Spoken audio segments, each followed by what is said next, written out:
Kasi may nakikita ko, maraming nagtatanong sa akin, maraming tumatawag, na yung effect daw nung pag-alis ng zero subsidy ay parang yung pong pagbabayad doon sa mga indigent nating kababayan, mga PWD, mga senior citizen, yun pong mga hindi kayang magbayad, ay parang ipinapasa sa mga regular members.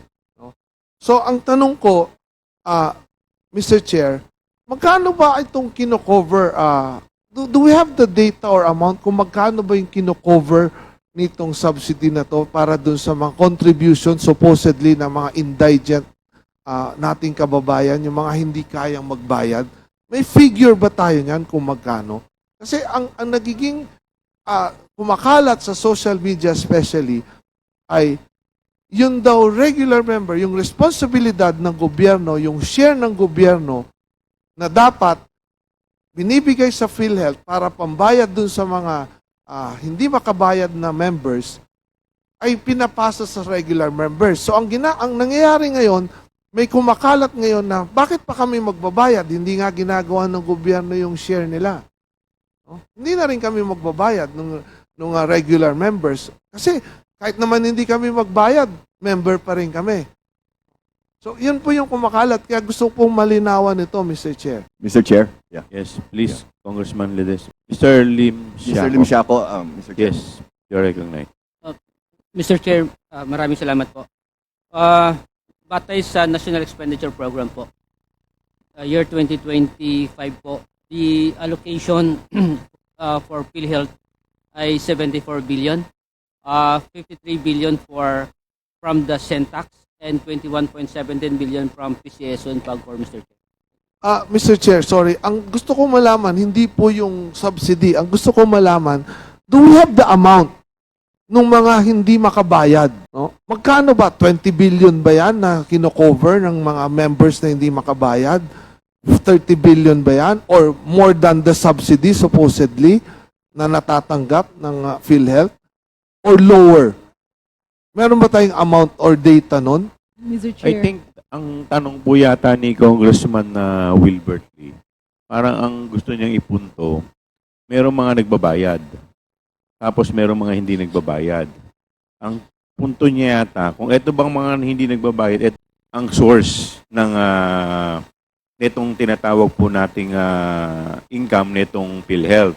Ang pinagkukunan rin po dito yung Syntax, pinagkukunan din po yung PAGCOR, pinagkukunan din po yung PCSO. Mr. Chair, ang gusto ko actually malaman is, magkano ba yung kailangan mong i-cover or ng PhilHealth doon sa mga members na hindi nakakabayad Mr. ng Chair. contribution? Can I quickly interject? That's to simplify so that you won't waste time. I believe the question is, how much is the premium needed for indirect contributors? Yun. Yes, yun. Please respond to the Maraming salamat, Mr. Chair. The proposal of PhilHealth for year 2025, nasa 150 billion, Mr. Chair, for the indirect. Mr. Chair, not the proposal. How much is the actual needed? Balik tayo, Actual. ilan ba yung indigent, ilan yung 40s, ilan yung seniors na hindi currently enrolled? Those mandated by law na yung premium ay babayaran ng gobyerno. Times how much? Is that 5,000? And then that's a total amount para matapos na po. Mr. Chair, I think, ma'am, I think that's that's the right number po. Is it not? It's around 70 to 80 billion. No, Kasi yung ibang seniors enrolled na sila, tapos may mga namatay.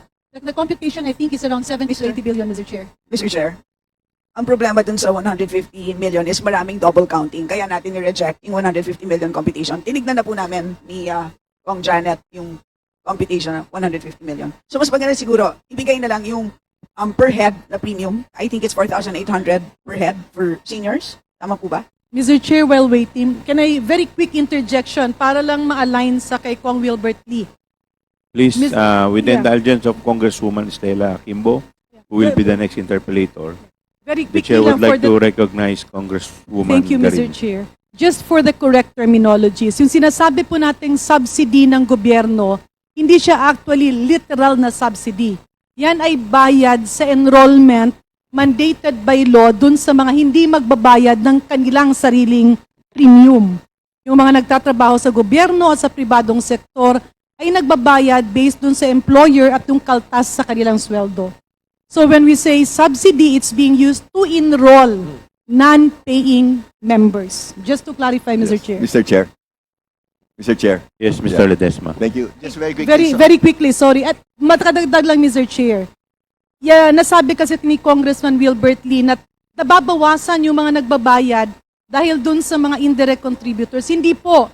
Kasi yung kontribusyon nila kapag naubos na, yung pong income sa investment ng PhilHealth ay ginagamit para pambayad dun sa mga ina-avail ng mga walang kaya.